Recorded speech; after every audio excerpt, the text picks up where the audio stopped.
देश के बाराबंकी जिले के पास बसा है एक छोटा सा गांव मुरदिया। शांत सीधा सादा गांव, लेकिन एक राज छुपाए हुए। गांव के कोने में एक पुरानी हवेली है, टूटी फूटी वीरान। दरवाजे टेढ़े, दीवारों पर जाले और हर कोने में पसरी हुई खामोशी जो किसी दबी हुई चीख की तरह लगती है। कहा जाता है 1941 में इसी हवेली के सामने वाले तालाब के ब्रिज से मंजुलिका को धक्का दे दिया गया था और तब से मंजुलिका का साया कभी हवेली की खिड़की में दिखाई देता है तो कभी उस टूटे हुए ब्रिज पर। कई लोगों ने उसे देखा है, लेकिन जिसने भी उसे देखा, अगली सुबह उसकी लाश उसी तालाब में तैरती मिली।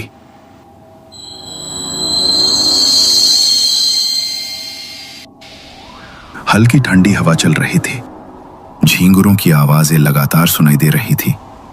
कहीं दूर से कुत्तों के भौंकने की मध्यम आवाज गूंज रही थी।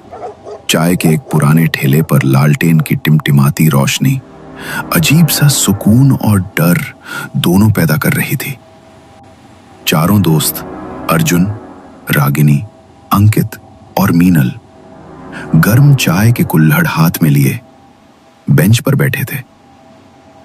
अर्जुन ने चाय की चुस्की लेते हुए हल्की गंभीरता में कहा, अरे तूने सुना, आज सुबह फिर एक लाश मिली है उसी तालाब में, वही ब्रिज के पास।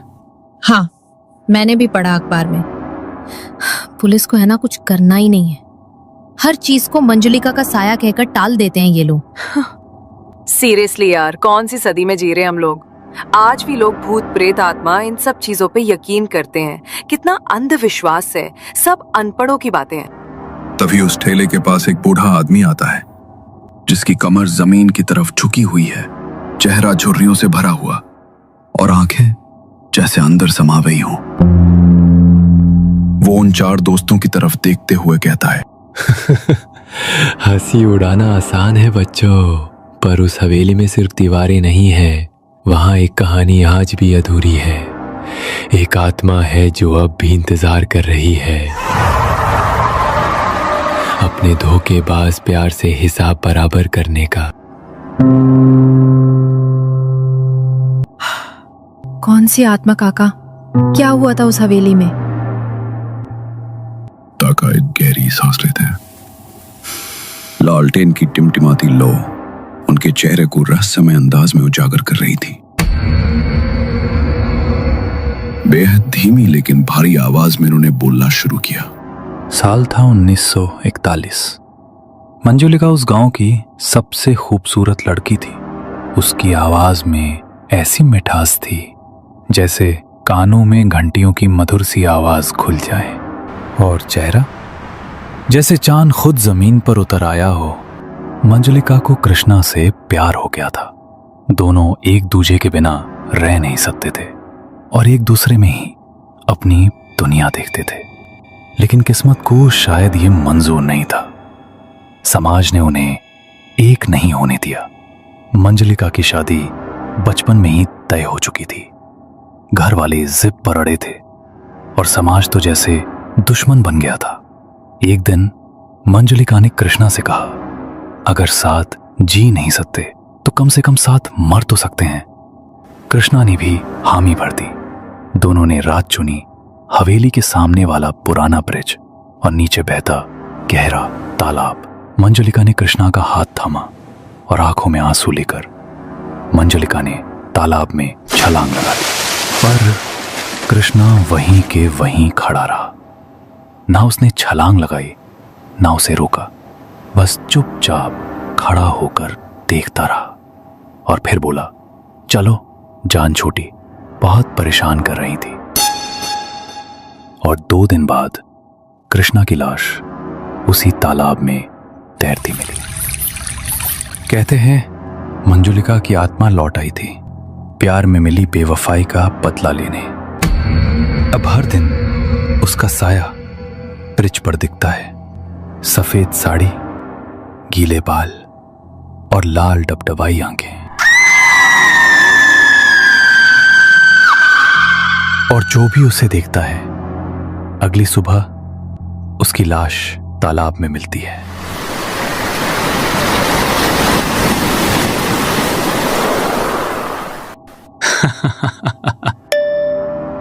यार क्या स्टोरी सुनाई काका ने। मतलब सीरियसली, इतनी डिटेल, इतनी फीलिंग। अगर ये मूवी बनती ना तो थिएटर में सीट से चिपक जाते सब। पूरा फर्स्ट डे फर्स्ट शो वाला हिट होता। खाई, सच में एकदम जबरदस्त स्टोरी थी। हॉरर, थ्रिलर, सस्पेंस, प्यार, सब कुछ था। और वो आत्मा भी। और जिस तरह काका ने बताया, हर सीन मेरे दिमाग में विजुअल बन रहा था। नेटफ्लिक्स पे आता तो मैं बिंज वॉच कर डालती। और इस स्टोरी का प्लॉट, उफ भाई, सच में ऐसा लगा जैसे कॉन्जरिंग और डीडीएलजे की शादी हो गई हो। एक तरफ भूत, दूसरी तरफ इश्क। वो मंजलिका का ब्रिज वाला सीन ना, सुनते सुनते मेरी चाय ठंडी हो गई। काका ने ऐसा डायलॉग मारा कि मैंने तो कुल्हड़ नीचे रख दिया। चलो जान छूटी। अबे ये कौन बोलता है भूतिया ब्रेकअप के बाद? तुम सब सीरियसली मान भी गए काका की डरावनी प्रेम कहानी को? मतलब प्यार, धोखा, ब्रिज, आत्मा और फिर क्लाइमेक्स में चलो जान छूटी। काका को ऑस्कर दिलवा दो कोई। ऑनेस्टली कहानी सॉलिड थी, एंटरटेनमेंट फुल ऑन था। लेकिन भूत प्रेत, कम ऑन गाइस, वो सब तो सिर्फ ओवर एक्टिव इमेजिनेशन है। मुझे तो लग रहा है काका नेटफ्लिक्स बिंज करके आए हैं। गाइस, चलो तो फिर आज मीटिंग फिक्स करते हैं मंजुलिका के साथ।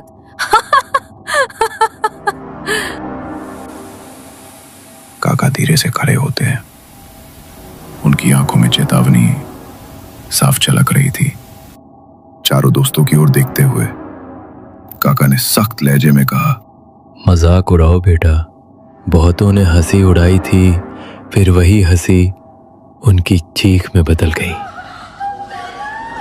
लेकिन एक बात अच्छी तरह से याद रखना, उस हवेली के अंदर जाने का सोचना भी मत। जो वहां गया वो कभी लौट के नहीं आया। सावधान बच्चा, हवेली जाग रही है और तेरी किस्मत भी। हंसो, लेकिन एक बात कान खोल कर सुन लो। जब डर मजाक बनता है तो सबसे पहले हंसी ही गायब होती है।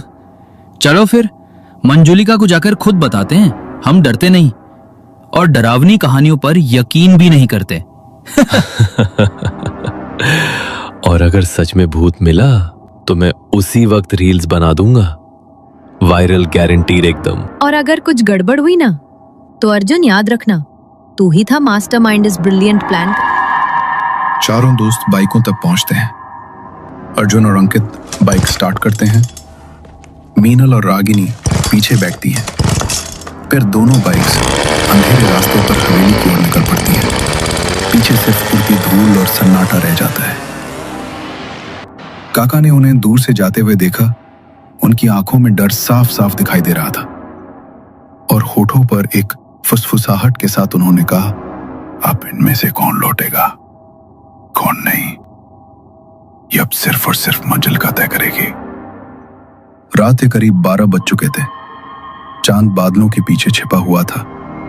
हवेली की तरफ जाने वाली पगडंडी पर चारों दोस्त अर्जुन, रागिनी, मीनल और अंकित बाइक रोककर पैदल चलने लगे।